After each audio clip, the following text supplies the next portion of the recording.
है वरदान देती है। कराने वाली नर्मदा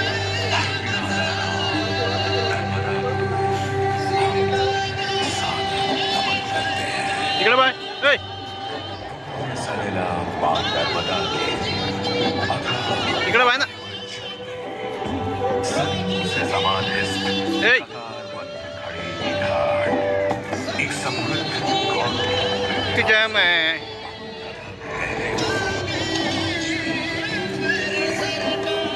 इस धार्मिक एवं पुरातात्विक भगवान शिव की पावन धरती राजमाता देवी अहिल्याबाई होलकर की कर्म माहेश्वर आप सभी का स्वागत है।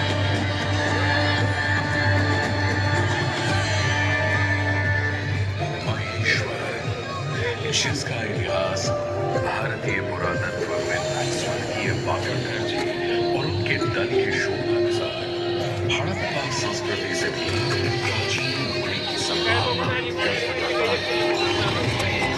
पौराणिक काल में रचित वेदों, पुराणों और उपनिषदों इत्यादि में इसका वर्णन माहेश्वरी के नाम से किया गया है। इस नगर का उल्लेख रामायण और महाभारत जैसे धार्मिक ग्रंथों में भी मिलता है। ऐसी मान्यता है कि त्रेता युग में माहेश्वरी नैनक वंश के चक्रवर्ती सम्राट अर्जुन की राजधानी थी।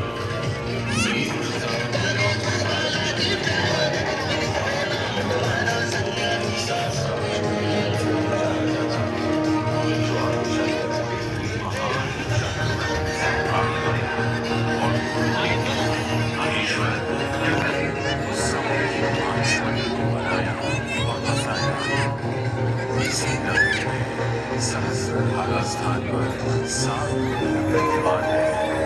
जहाँ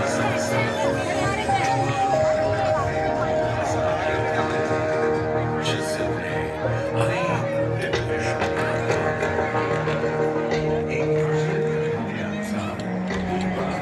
सहस्त्रार्जुन ने अपनी सहस्त्र मुद्राओं के बल से मां नर्मदा के वेग को दोनों ओर से रोक दिया, जिस कारण उसका रेतीला तल दिखाई देने लगा। तदोपरांत गगन में बाल गूंजते अपने पुष्पक विमान में विराजित लंकाधिपति रावण ने जब यह रेतीला तल देखा, उन्हें अपने आराध्य भगवान शिव की प्रार्थना करने हेतु यह एकूटीय स्थान लगा। तत्पश्चात ही रावण तल पर पहुंचे और वहीं एक से एक शिवलिंग का निर्माण कर घोर तपस्या में लीन हो गए। वहीं दूसरी ओर जब सहस्रार्जुन ने मां नर्मदा के बीच जल के तेज प्रवाह से रावण के साथ साथ उन द्वारा बनाया गया रावण ने इस दुस्साहस करने वाले सहस्रार्जुन का पता लगाया और कहा, हे अधर्मी, हे अज्ञानी, तुमने रावण की पूजा में विघ्न डालने का दुस्साहस किया है। तुम्हें इसका दंड अवश्य ही मिलेगा। तुम्हारे पद के पश्चात ही अब मेरा ये क्रोध शांत होगा। मैं महादेव का परम भक्त लंकाधिपति रावण युद्ध के लिए ललकारता हूं।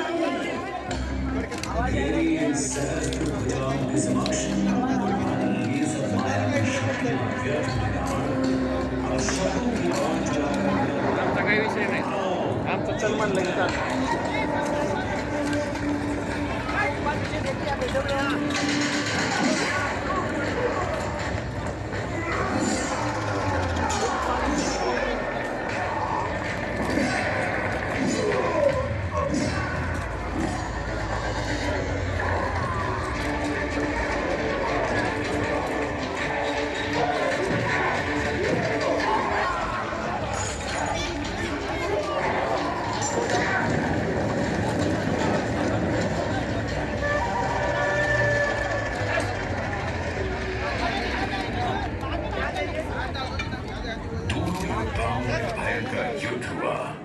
सहस्रार्जुन के बाहुबल के समक्ष रावण की सारी शक्तियां तब सूख पड़ गई।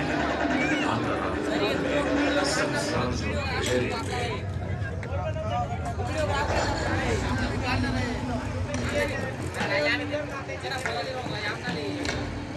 सहस्रार्जुन ने रावण का वध नहीं किया, बल्कि इसी नगरी में बंदी बना लिया। यह मान्यता है कि सहस्रार्जुन की पत्नियां रावण के 10 सर एवं एक हाथ पर दिया जलाया करती थी। आज भी महेश्वर में स्थित राजराजेश्वर मंदिर में 11 अखंड दीपक प्रज्वलित हैं, जो सदैव जीवित रहते हैं।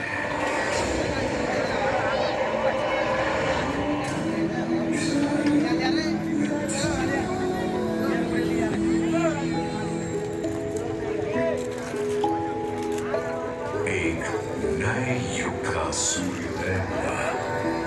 एक ऐसा युग जिसमें युवराज ने भिक्षुक का सफर तय किया। ये युवराज बाद में महात्मा बुद्ध कहलाए। उनकी असंख्य अनुयायी शिष्य बने, जिनमें मगध साम्राज्य के सम्राट अशोक का नाम भी आता है। सम्राट अशोक के दादा चंद्रगुप्त मौर्य ने लगभग 4वीं शताब्दी ईसा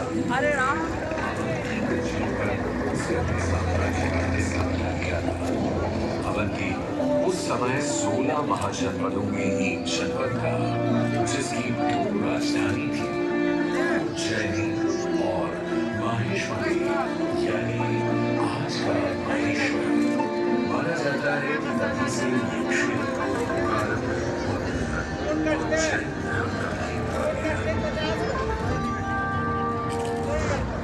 सम्राट अशोक ने धर्म के प्रचार प्रसार करने कई समूह और विहार बनवाए, जो बौद्ध धर्म की परंपरा का हिस्सा बने।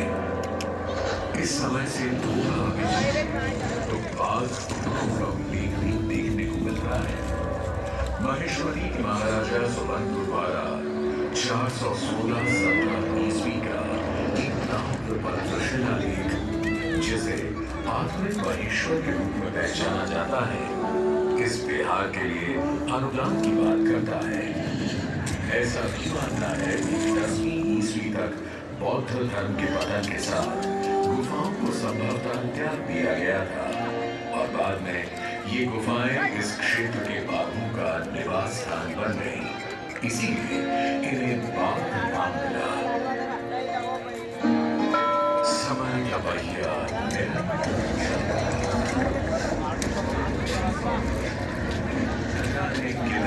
राजवंशाए अब चले गए, लेकिन महेश्वर का अस्तित्व सदैव जीवंत ही रहा।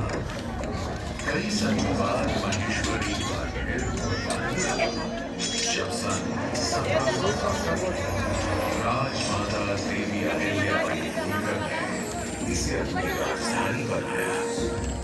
साथ ही वो जीवन का प्रतीक माने जाने वाली देवी अहिल्याबाई ने शाही सिंहासन पर ना बैठे राजगद्दी से अपना शासन चलाया। उनका जीवन बड़ा अनुशासन प्रिय था। वे योग, ध्यान, राज दरबार के कार्य निश्चित समय पर संपादित करती थी।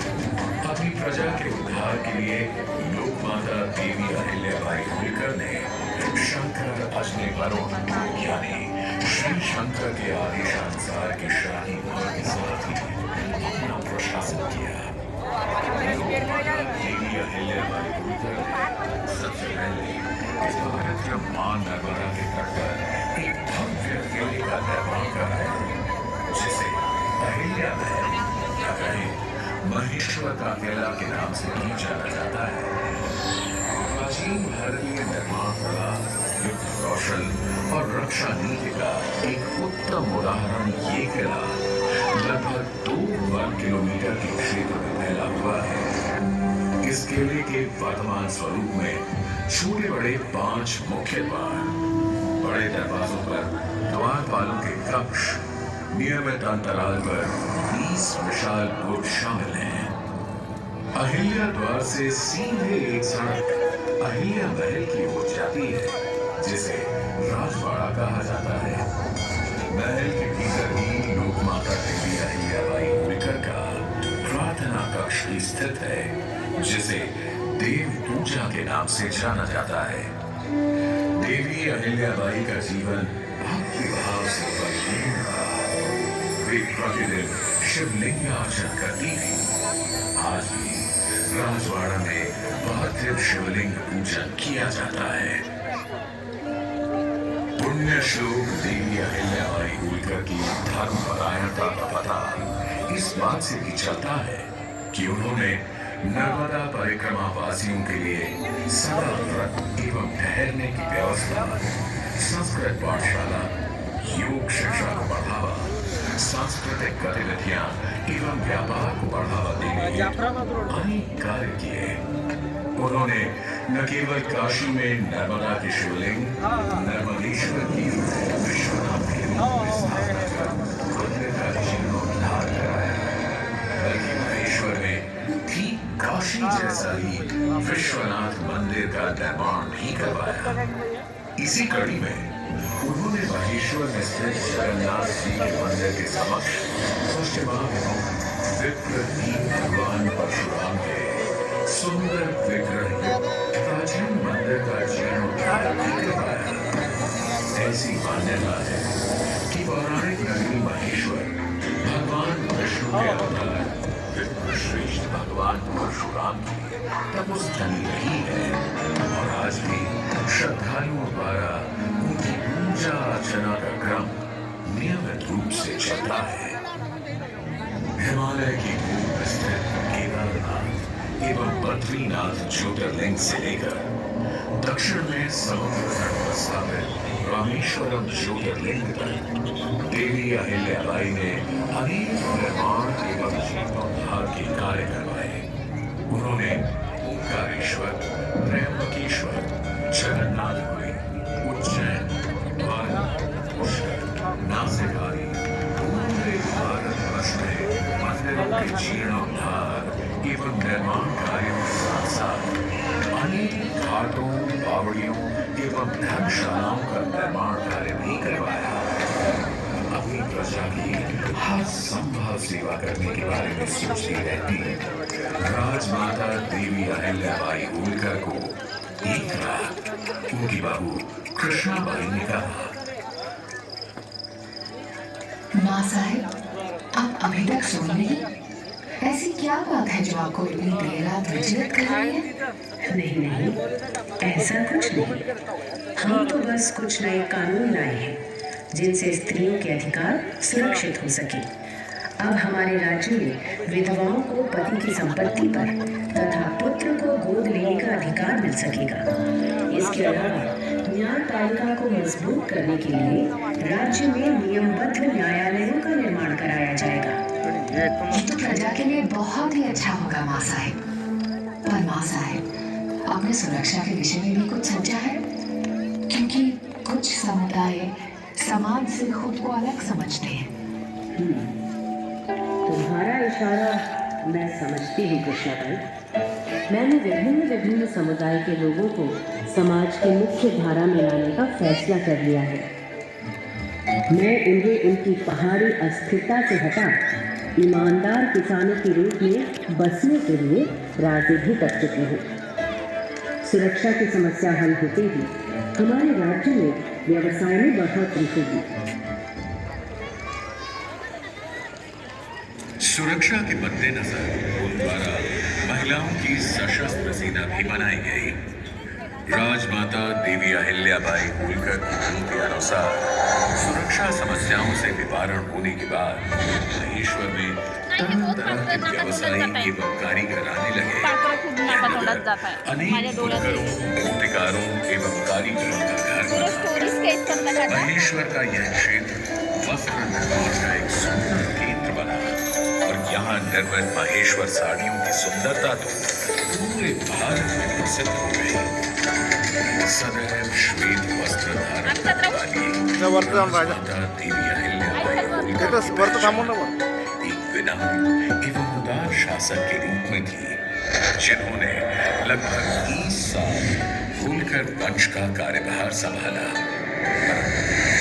13 अगस्त सन 1795 को वे अपने राज्य एवं अपने प्राणों से भी प्रिय अपनी प्रजा को हमेशा हमेशा के लिए छोड़कर पंच तत्वों में विलीन हो गई। होलकर राज्य में दरबारी पंडित खुशहाली राम ने पुण्य श्लोक देवी अहिल्याबाई होलकर के गुणों का वर्णन करते हुए अहिल्या कामधेनु नामक ग्रंथ भी लिखा, जो देवी अहिल्या कामधेनु के नाम से प्रसिद्ध है। राजमाता देवी अहिल्याबाई होलकर के कुशल नेतृत्व एवं सैन्य प्रतिभा ने आने वाली पीढ़ियों को प्रेरित किया।